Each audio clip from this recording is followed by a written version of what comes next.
Good evening, everyone. Let us start this session.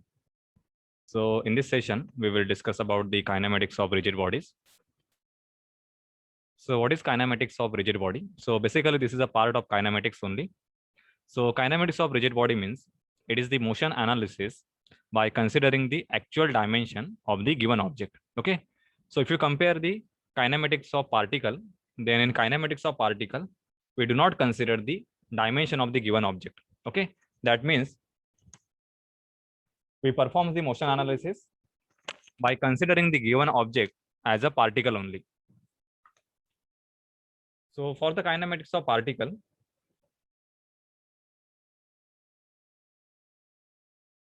if you want to analyze the motion for a car,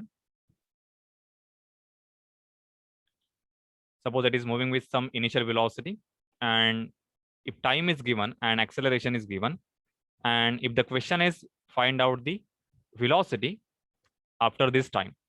Okay. So for such type of analysis, we will consider this car as a particle only. Okay.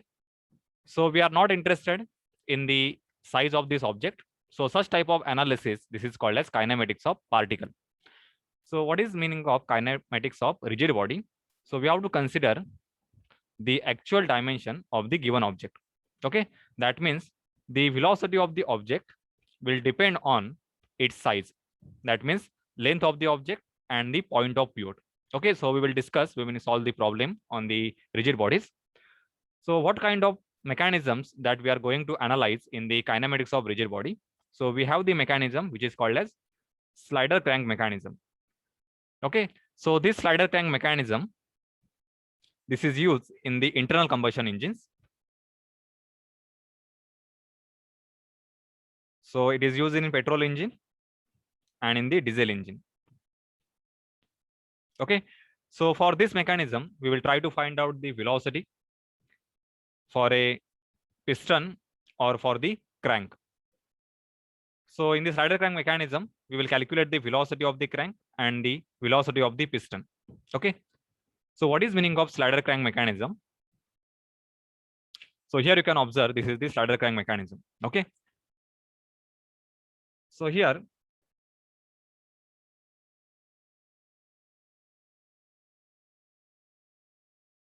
this part, it is the slider, or this is called as a piston.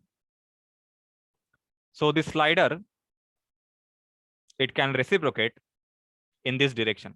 Okay. So it is having only linear motion.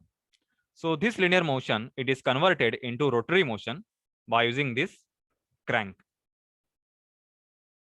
Okay. So this is called as simple slider crank mechanism, which converts the oscillatory motion or the reciprocating motion into rotary motion. So in this mechanism, the velocity of this crank, which is represented as omega, that is the angular velocity. So it depends on the linear velocity of this piston or this slider. Okay. Suppose this piston, which is represented as a B, it is having the linear velocity VB. Okay. So VB, it will control the angular velocity omega. Okay. And also this omega velocity, it controls the velocity of the point A. Okay. So point A, it will have the linear velocity component, which is represented as a VA. Okay.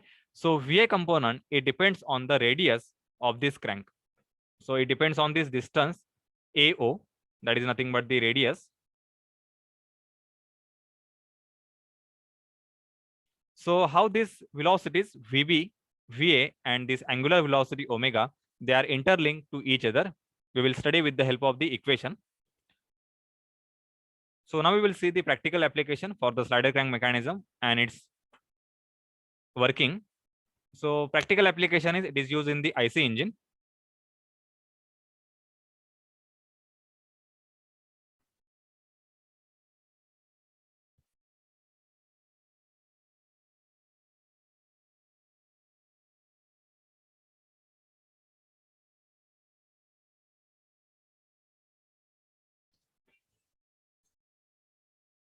So you can observe this is a slider crank mechanism.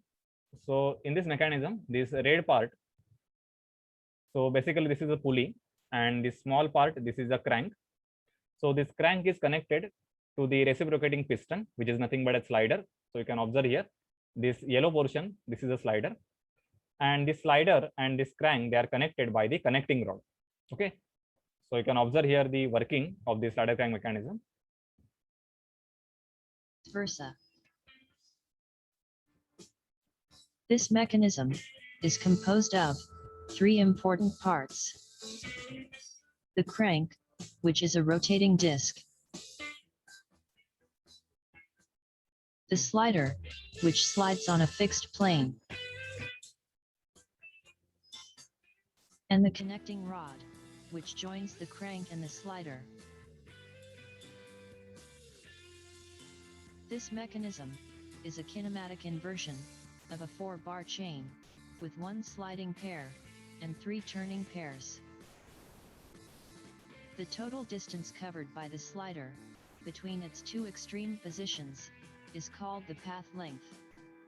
This distance will be equal to double times the length of the crank when the axis of crank and slider are in same line.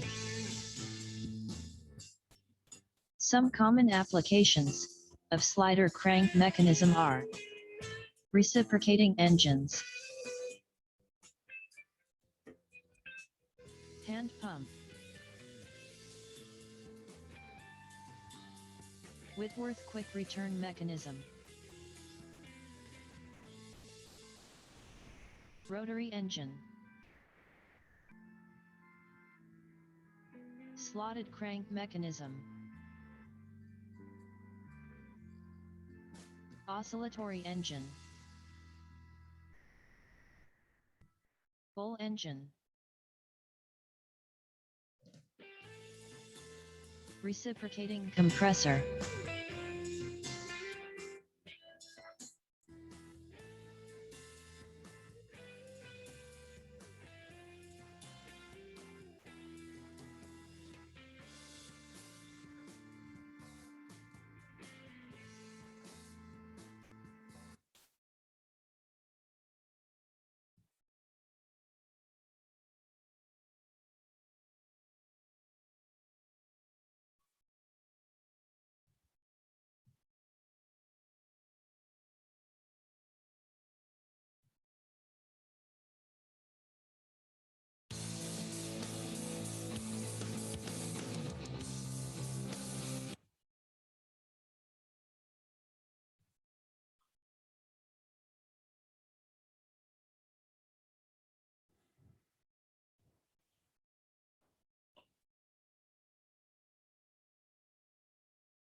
Okay, now this is the application of the slider crank mechanism in the IC engine.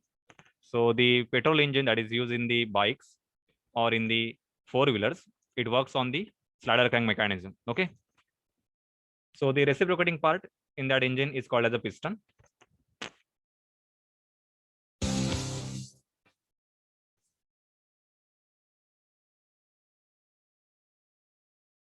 Basic lesson in the fundamentals of a 4-stroke: a piston, a connecting rod, a crankshaft. As the piston travels up and down in the cylinder, this lateral motion is turned into a rotating motion at the crankshaft. The longer the stroke of the piston, the larger the displacement of gas and air occurs in the cylinder. To propel that piston, we need to ignite a tiny bit of gas and a whole lot of air. This creates expansion inside the cylinder. The fuel delivery system consists of an air intake manifold. Spark plugs are needed to complete the cycle. In the first stroke, the piston travels downward as the intake valve. So here, the reciprocating part, it is a piston. So basically, piston receives the initial force because of the combustion of the petrol or diesel. Okay, and because of that combustion, the piston is forced in the downward direction, and this linear motion, it is converted into rotary motion by using this crank. Okay, so this lower portion, this is called as a crank. So this is a practical application for the slider crank mechanism. Valve opens and a mixture of air from the atmosphere and a metered amount of gas from the electronic levels upward. Plug fires. Fourth stroke When the piston reaches the top of this stroke, the intake valve opens and the piston to create 1 revolution of the crankshaft. RPMs, or revolutions per minute, is how many times the crankshaft rotates within that minute. At wide open throttle, the crankshaft may turn at 5,000 RPMs, or a dizzyingly 83 times per second.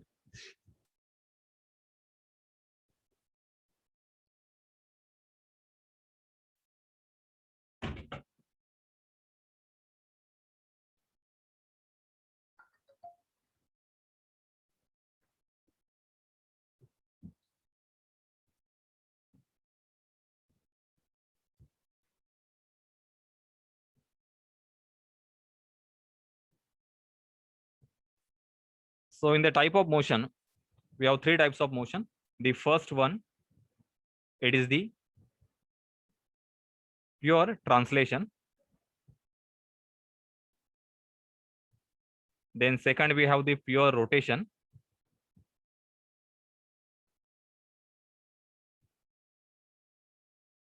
And third motion, it is the combination of translation and the rotation. So it is translation plus rotation. Okay. So this type of motion, this is called as a general plane motion.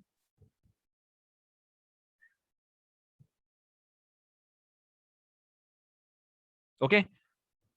So for the general plane motion, if any link in the slider crank mechanism or in any mechanism, it performs the general plane motion, then we have to find out the instantaneous center of rotation. So basically in this chapter, we are going to study the ICR method. And with the help of this ICR method, we will find out the velocity of the given point in that mechanism. Okay. So first understand what is meaning of a pure translation.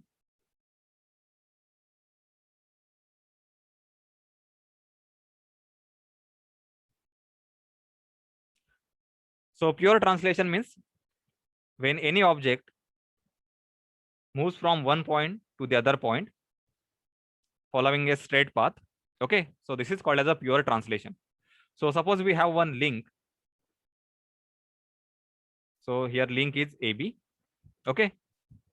And if you displace this link by a particular distance S from this location to another location. So this is new location. So we represent this as a dash and B dash. Okay. So orientation of this link, it remain constant from initial position to the final position. Okay. So this type of motion, it is called as pure translation. Okay. So second type of motion, it is pure rotation.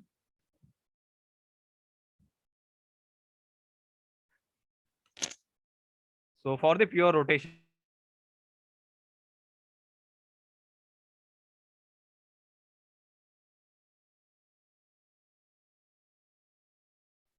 so consider one object or link is pivoted at a point.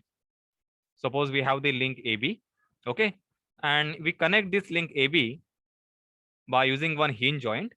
So you know what is the concept of hinge joint? Hinge joint, it will allow the rotation. Okay, so it is also called as a pivot point. So here point A, it is the pivot point. Okay, and if you give some velocity to this link, so this will be angular velocity. So it is omega AB. Let us take this as a 2 radian per second. Okay. So with this velocity, this link AB, it will keep rotating about the point A. Okay. There will not be any kind of translation in the link AB. Okay. So such type of motion, this is called as pure rotation. So you can take another example. If you have one of flywheel, so this is the flywheel.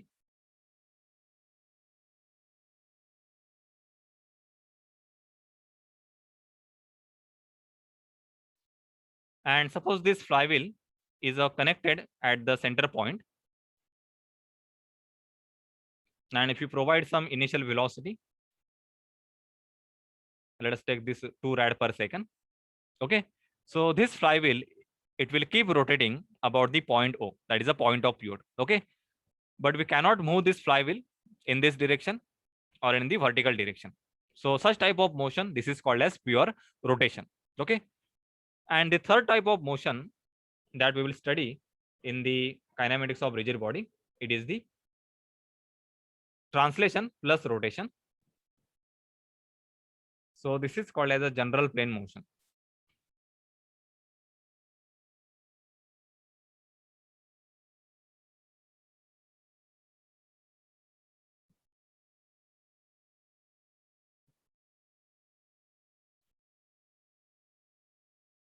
So suppose we have one simple mechanism. So this is the rod AB. Okay. So this rod AB, it is supported against this vertical wall and on this horizontal floor. Okay. And suppose we provide some velocity to the point A in the downward direction.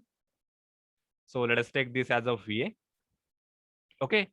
And at the same time, we maintain the contact of this point with the vertical wall. Okay. So after some time, you can observe the orientation.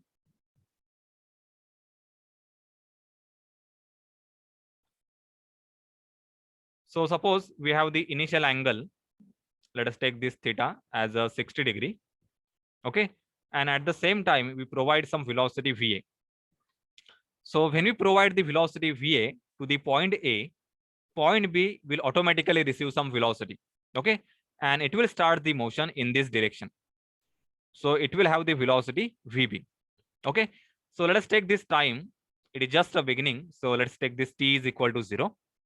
After some time, t is equal to 2 seconds. You can observe the orientation. So this will be the orientation. So point A, it will move in the downward direction. And at the same time, point B, it will move on the right side.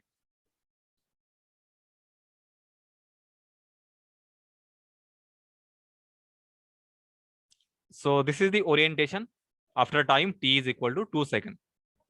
Okay. So this velocity of the point A, it is in the downward direction. So this is a VA. And VB has velocity in the horizontal direction. Okay. So if you observe the motion, then point A, which was initially here, it moves to the another location. So let us take this A dash and this is the A, and take this as a B dash, and this is the initial position. So this is B. So here dotted line, it represents the initial position at time t is equal to 0. Okay. So for this initial position, which is a AB, the angle was 60 degree with respect to horizontal. Okay. When point A, it moves to the A dash position and B moves to the B dash position, then its angle, so this angle theta, let us take it becomes 45 degree. Okay. So here you can observe the two motions simultaneously. One is a translation and second is the rotation. So what is meaning of translation? So here point A and point B, they are moving along this straight path. Okay. So you can observe here, this is the straight path of the point A, and here point B. So this is the initial position of the point B. It follows this straight path along the horizontal direction. So we can say point A and B, they performs the translation. Okay. Translation means displacement of a point along a straight path. Okay. And at the same time, if you observe the complete link AB or the rod AB, then it performs the rotation. So rod AB, it performs the rotation. Okay. And therefore, this is a combination of translation and the rotation.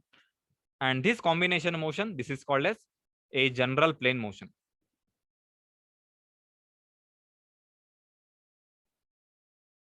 So whenever you will observe this combination motion, such type of motion in a given mechanism, then we will say that motion as a general plane motion. There has to be translation and there has to be rotation. Okay. So for general plane motion or for any link which performs the general plane motion, we have to find out the center of rotation at a particular time. Okay.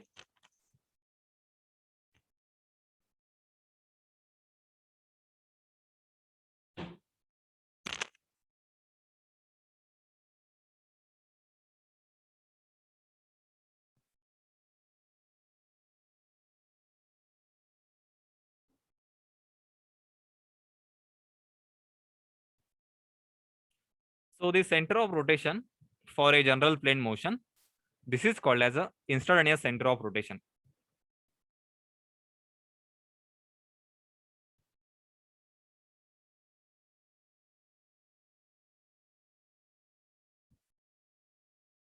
So why this is instantaneous center of rotation? Because when any link or any object, it performs the general plane motion, then the center of rotation, it will not remain fixed. Okay, it will keep changing as time passes. Okay, so for instance, when t is equal to 1 second, okay, it will have the center of rotation x at coordinate x1 and y1, okay, on the xy plane. After some time, let us take t is equal to 3 seconds, this coordinate of that center will change. Okay, so it will take the coordinate some x3 and y3, and therefore the center of rotation, it keeps changing with respect to time, and we call this as the instantaneous center of rotation. Okay, now how to locate this center of rotation? So we will consider the same mechanism.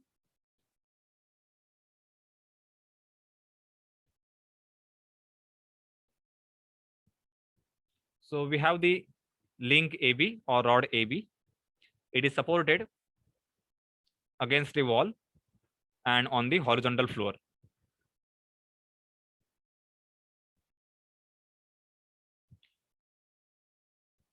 Okay, and at some time instant, let us take t is equal to 1 second.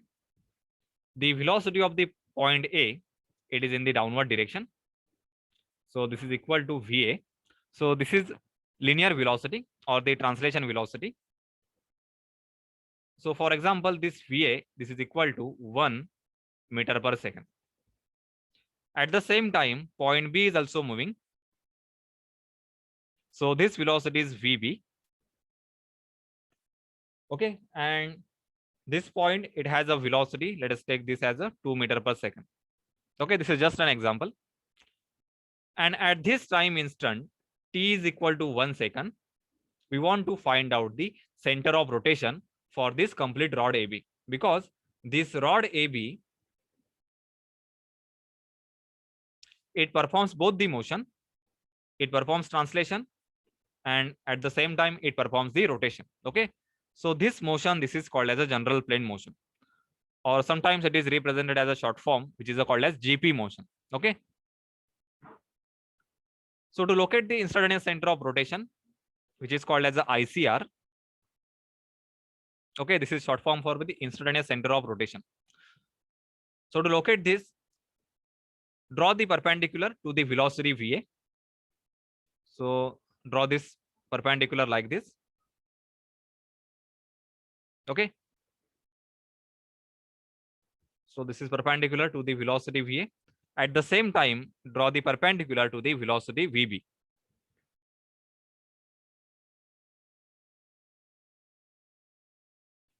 The intersection of both this perpendicular, it will give the instantaneous center of rotation for a given time. So this is called as ICR. Okay, so it is represented as I1. So this point I1, it will keep changing as the point A and point B, they moves in the rightward direction and in the downward direction. Okay, so after some time, if you analyze the motion, let us take this time as a 4 second. Then point B, it will take some position on the right side.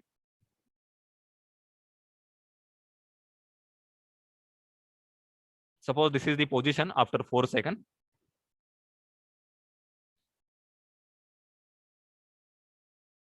So after 4 seconds, this angle, it will change, and point B, it will move to the right side. So this is the position of point A and point B. Now, if you want to locate the ICR at this time instant, okay, then first show the vectors for the velocity VA. We know that velocity of A, it is in the downward direction or it is parallel to this vertical wall. Okay, and velocity of B, it is parallel to horizontal floor. Now draw the perpendicular to VA and to VB. So the intersection of this perpendicular, it will give the location of the ICR. So this is the ICR at time t is equal to 4 seconds. Okay, So this is how you can find out the instant and center of rotation for a link which performs the general plane motion. Okay. Now for the analysis, the question will be, we have to find out the velocities VA, VB, and the angular velocity of the link AB. Okay, so this is our question. So how to find out this velocity VA, VB, and omega AB, or what is the relation between these three velocities? Okay.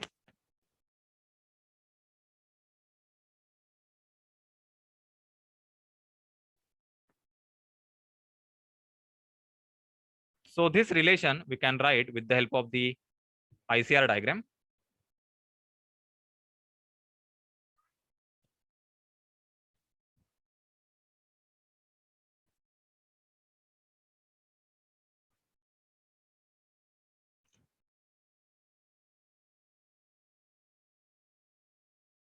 So consider the same diagram for the rod AB.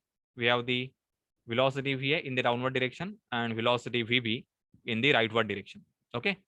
Then to find out the ICR, so this diagram, it is for a particular time. So let us take this 1 second. Then draw the perpendicular from point A. Draw another perpendicular from point B. So their intersection, this is nothing but the ICR at this time instant only. Okay. Now at this time instant, we want to find out the VA, VB, and the angular velocity. So what is meaning of angular velocity of omega AB? That means at this time instant, we can assume the rod AB, it is rotating about the point I1. So it will have the rotating motion. So this angular velocity, it is represented like this. So this is omega AB. Okay. So to find out this omega AB or relation between omega AB and VB, just observe the pure motion. So consider the pure rotation. So here we have the rod AB. It is pivoted at this point A. Okay. And if you provide some velocity to the point B, so this VB, it is the tangential velocity. Okay. So because of this tangential velocity which is provided to the point B, the rod AB, it will have pure rotation. Okay. So pure rotation means this rod AB, it will keep rotating about the point A without any translation. Okay. And therefore this point B, it will follow a circular path. Okay, like this. So this relation between linear velocity VB and this angular velocity, which is the omega AB. So this relation is given by V is equal to R into omega. Okay, so this is the known relation. So R means what? It is the distance AB. So here V means velocity of point B. R is the distance AB. And here omega means it is the angular velocity of the rod AB. Okay. So by using this relation, if VB is given, let us take this VB as a 1 meter per second. That is a linear velocity. And this linear velocity is always perpendicular to this rod AB. Okay. Because it is tangential to this circular path. So for example, VB is equal to 1 meter per second. And this rod AB, its distance is equal to 1 meter. So we can find out the angular velocity omega AB like this. VB is equal to 1 meter per second. Distance AB, it is equal to 1 meter. And required value is angular velocity. So angular velocity, this is equal to 1 radian per second. Okay. So this formula we can use if there is a pure rotation. Now we have to apply this formula for this